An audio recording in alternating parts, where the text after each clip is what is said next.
when the NFL kicks off on Sunday at 1 p.m. Eastern time, it is unlikely you will be able to go bet most valuable player of the league while the games are going on, because like football is in a sport especially prone to injuries, and somebody gets hurt, you could go in and bet it. Like it's too much risk to take on for no reason, and so those markets close. Okay, well, there's only one sports book all summer. This market's closed, so you can't bet into it. I actually think it's so interesting. It doesn't matter that it's closed right now, because when it reopens, you're going to have the same problem. That's why this market's so funny.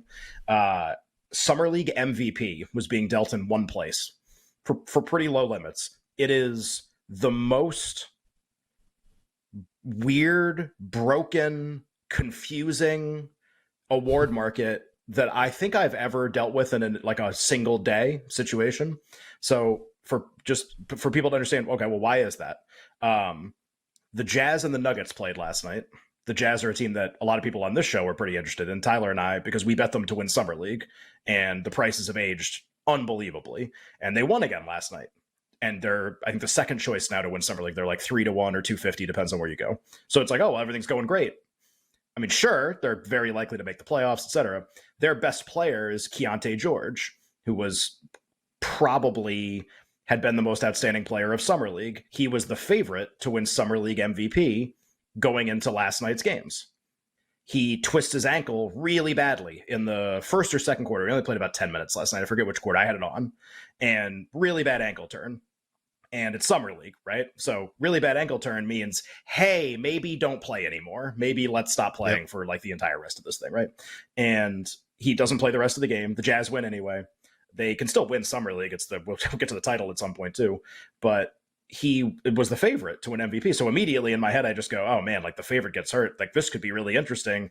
Like who would I even, like if I was a media member, who would I vote for? Even after last night's games, a lot of these teams have played three of the 5 games they're going to play. And so I was kind of like thinking in my head, I was like, man, I don't really know. I'll be really curious when the market reopens what happens. And because it's only being dealt in like one place, maybe there's a second place too. I think maybe there's a second place actually, but because it's not available everywhere, the market reopens. And Jeremy, he was still the favorite 2 minutes ago. Keontae George was a player, and the Jazz also about 10 minutes ago officially ruled him out. So did you need him to even say that? Today, guy turns his ankle. He's like the only player on the team who matters next year that you could like plug into the rotation. There's maybe one other player who's playing who you could plug into the rotation next year for sure. And like, of course he's not going to keep playing.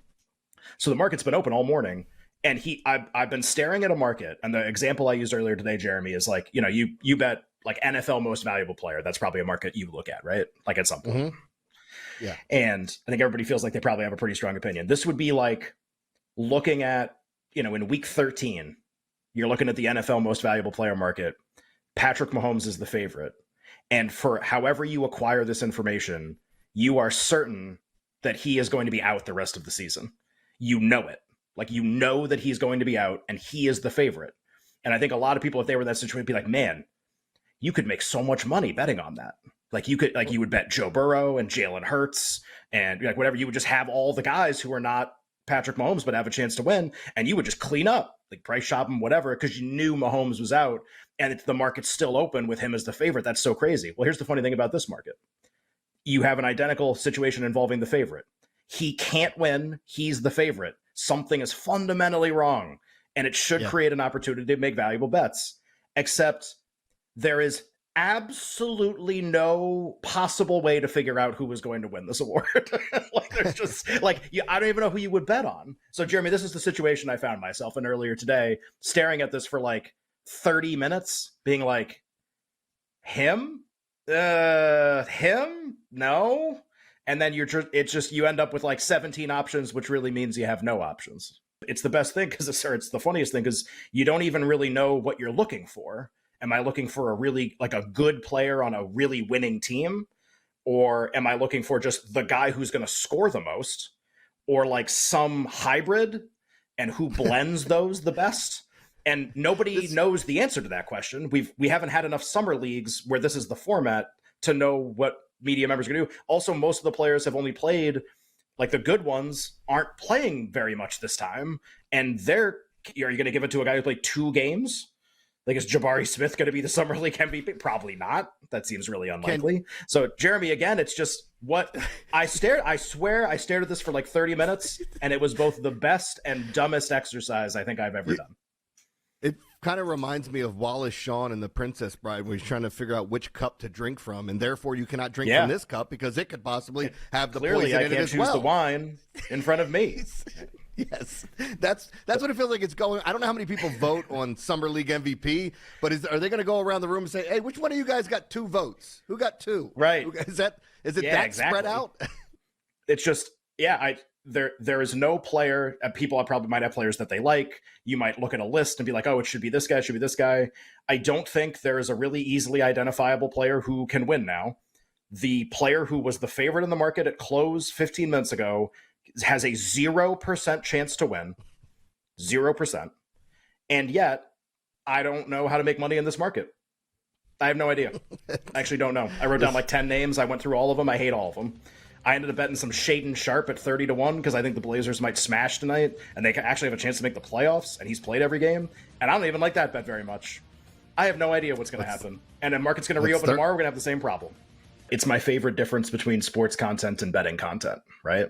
Like you try to spin both plates at the same time, which is really impressive. Like you work multiple shifts, multiple jobs, which is really admirable. And so you know what I'm talking about, obviously. Like, I used to work at a mainstream sports media company.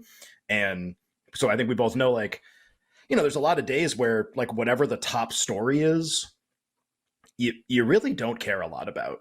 Or it's you have to manufacture passion or just any kind of interest whatsoever. Like, I'm sure serious news story. Okay, cool. Like, I'm supposed to be interested. I just really don't care. And, like a perfect example, like, I don't really care about Pat Fitzgerald getting fired. Like, I really just don't care a lot. I just don't. I've never followed Northwestern. Whoever they hire is probably going to be, apparently might be Ed Orgeron. Now that I'm kind of interested in. That'd be kind of funny. There's no betting angle to that story. There just isn't. The only betting angle would be like the Northwestern win total, which the second that this became a scandal was pulled everywhere. The limit was pretty low anyway. They were not supposed to contend for the Big Ten. That market could be open and it wouldn't matter. And that's it. And there's literally nothing else. So it's just one of those classic, sports versus betting. What you have to, I love the freedom that I, don't have to go into work and be like, oh God, this today? Like, oh no, not again, or whatever. Like, even just like at NFL made up hot stove stories or whatever, it's like, where's Dalvin Cook going to sign? Be like, don't really care, honestly, but you tell me. Instead, like, we replay. So it's like, all right, well, you're not doing that. What are you doing instead? Fun stuff. Fun things, like laughing, having a good time. It's like, that's Anchorman. We are laughing.